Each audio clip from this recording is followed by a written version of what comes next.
ఒక పెద్ద నగరంలో వీరేంద్ర ప్రసాద్ అనే కోటీశ్వరుడు ఉన్నాడు. అతనికి పెద్ద పెద్ద కంపెనీలు, కోట్ల కొద్దీ ఆస్తులు ఉన్నాయి. ఎన్ని కోట్లు ఉన్నా అతనికి అత్యంత ప్రాణమైనది ఒకటే, అతని కొడుకు కార్తీక్. కార్తీక్ విదేశాల్లో చదువుకుని వచ్చాడు. అతను చాలా మంచివాడు, సరళమైన మనసున్నవాడు. కానీ వీరేంద్ర ప్రసాద్ కు మనసులో ఒక భయం. నా డబ్బు చూసి వచ్చే అమ్మాయి నిజంగా నా కుటుంబాన్ని ప్రేమిస్తుందా? ఎందుకంటే చాలా సంబంధాలు వచ్చాయి, కానీ వాటిలో చాలా మంది అమ్మాయిలు కార్తీక్ కంటే కూడా వీరేంద్ర ప్రసాద్ ఆస్తి గురించి ఎక్కువగా మాట్లాడేవారు. అందుకే ఒక రోజు అతను ఒక నిర్ణయం తీసుకున్నాడు. తాను మారువేషం వేసుకుని సాధారణ వృద్ధుడిగా తిరిగి నిజమైన మనసున్న అమ్మాయిని వెతకాలని. అలా ఒక రోజు పాత బట్టలు వేసుకుని ఒక చిన్న ఉద్యోగం చేసుకునే వృద్ధుడిలా మారిపోయాడు. ఒక రోజు ఉదయం వీరేంద్ర ప్రసాద్ ఒక చిన్న కాలనీలో నడుస్తూ ఉండగా ఒక ఇంటి ముందు గొడవ జరుగుతుంది. ఇంటి యజమాని ఒక పేద అమ్మాయిని గట్టిగా మందలిస్తున్నాడు. ఆ అమ్మాయి పేరు లక్ష్మి. లక్ష్మి ఒక చిన్న పాఠశాలలో టీచర్ గా పనిచేస్తూ తన తల్లిని చూసుకుంటూ జీవిస్తుంది. 2 రోజులలో అద్దె ఇవ్వకపోతే ఇంటి నుండి వెళ్లిపో అని ఇంటి యజమాని కోపంగా అంటాడు. వీరేంద్ర ప్రసాద్ దూరం నుండి చూస్తున్నాడు. కానీ లక్ష్మి మాత్రం చాలా ప్రశాంతంగా,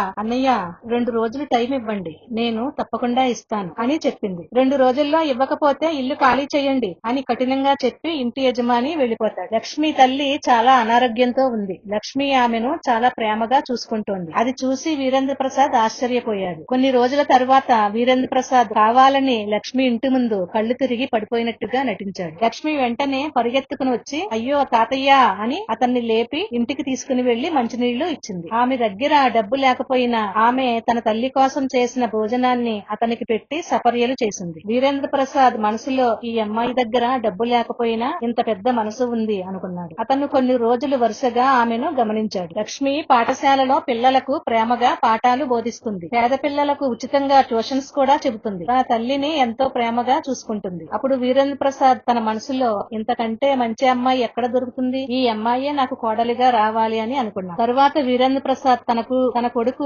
కార్తీక్ తో నువ్వు ఒక సాధారణ ఉద్యోగిగా వెళ్లి ఈ అమ్మాయిని కలువు అని తన ప్లాన్ చెప్తాడు. కార్తీక్ ఒక చిన్న కంపెనీలో పనిచేసే అబ్బాయిగా నటిస్తూ లక్ష్మిని కలిశాడు. కొన్ని రోజుల పరిచయంతో లక్ష్మి అతని నిజాయితీని గమనిస్తుంది. అలా వారిద్దరి మధ్య స్నేహం పెరిగింది. ఒక రోజు కార్తీక్ లక్ష్మితో నీకు చాలా డబ్బున్న అబ్బాయితో పెళ్లి అంటే ఇష్టం ఉంటుందా అని అడిగాడు. లక్ష్మి నవ్వుతూ డబ్బు ఉంటే సంతోషం కొనలేం, మంచి మనసున్నవాడైతే చాలు అని అంటుంది. ఆ మాట విన్న కార్తీక్ మనసులో చాలా సంతోషిస్తాడు. కొన్ని రోజుల తరువాత వీరేంద్ర ప్రసాద్ తన అసలు రూపంతో లక్ష్మి ఇంటికి వెళ్తాడు. ఆమె ఆశ్చర్యపోయింది. మీరు తాతయ్య కదా అంటుంది. అప్పుడు వీరేంద్ర ప్రసాద్ అవును, కానీ నేను సాధారణ మనిషిని కాదు, తాను ఒక కోటీశ్వరుడినని తన కొడుకుకి భార్యను వెతకడానికి మారువేషంలో తిరుగుతున్నానని చెప్తాడు. లక్ష్మి షాక్ అవుతుంది. నాకు ఆడలిగా వస్తావా తల్లి అని వీరేంద్ర ప్రసాద్ అడుగుతాడు. కానీ లక్ష్మి సార్ నేను మీ స్థాయికి సరిపోను అని చెప్పి తన మనసులో చిన్న కంపెనీలో ఉద్యోగం చేస్తున్న కార్తీక్ ఉన్నాడని చెబుతుంది. అప్పుడే కార్తీక్ నాన్న అంటూ వాళ్ళ దగ్గరకు వస్తాడు. వీరేంద్ర ప్రసాద్ ను నాన్న అని పిలిచిన కార్తీక్ ను చూసి లక్ష్మి